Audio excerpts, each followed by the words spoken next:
It's cool to see how God works things together. And as Pastor Brian has been preaching through John chapter 15 and teaching about what it means to truly abide in Christ, at the same time, in one of my Bible studies I'm in, we're going through the epistle of First John.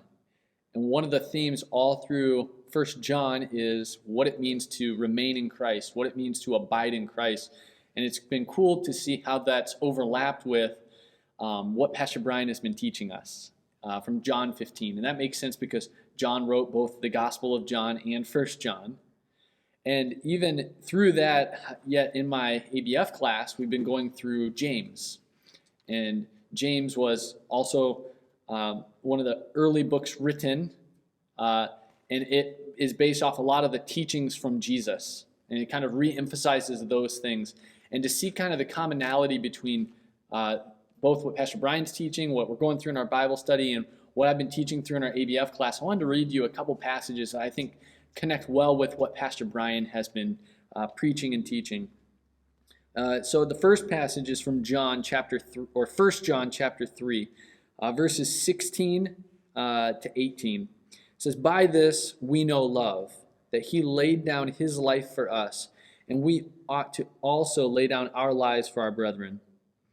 But if anyone has the world's goods and sees his brother in need, yet closes his heart against him, how does God's love abide in him?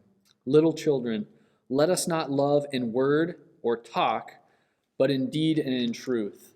This past week, Pastor Brian made the note that a lot of what we think of as love as Americans, we tend to use the same word for love to describe our family and pizza.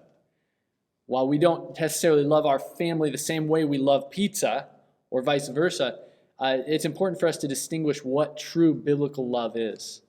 And I think Pastor Brian's going to talk more about that this week, but in 1 John he talks about, let us not love in word or talk, but in deed and in truth. It reminds me of this past week or the week before in our ABF class. We were in James chapter 2. A few weeks ago, we were talking about partiality and how love fulfills the whole law, but partiality is not love. And then James goes right from that into his section on faith. And in James chapter 2, verse 14, he says, "What good is it, my brothers, if someone says he has faith but does not have works? Can that faith save him? If a brother or sister is poorly clothed or lacking daily food, and one of you says to them, 'Go in peace, be warmed and filled,' without giving them the things needed for the body, what good is that? So faith by itself, if it does not have works, is dead." James seems to be making that same point that John was making in 1 John, that true love, true faith, truly abiding in Christ, being changed by the gospel, as Christians, we won't do things in word or just speech only, but that there's actually action behind what we believe. And the same is kind of along the lines of what Pastor Brian has been talking about, that love is an action. Love is a choice. It's a determination. It's self-sacrifice.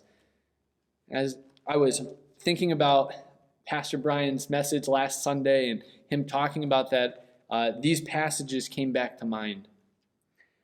That as little children, let us not love in word or talk, but in deed and in truth. How have you put action behind your love this week? As you think about abiding in Christ, as you think about loving God and loving others, the greatest and second greatest commandment as Jesus described it, what are you doing? How are you loving in word and in truth? How are you pursuing your loving God with all your heart, with all your soul, with all your mind? But not only that, how are you pursuing loving others? As 1 John describes it, "By this we know love, that he laid down his life for us, and we ought to lay down our lives for our brothers. If any of us have the world's goods and sees a brother in need, yet closes his heart to him, how does God's love abide in him? Little children, let us not love in word or talk, but in deed and truth."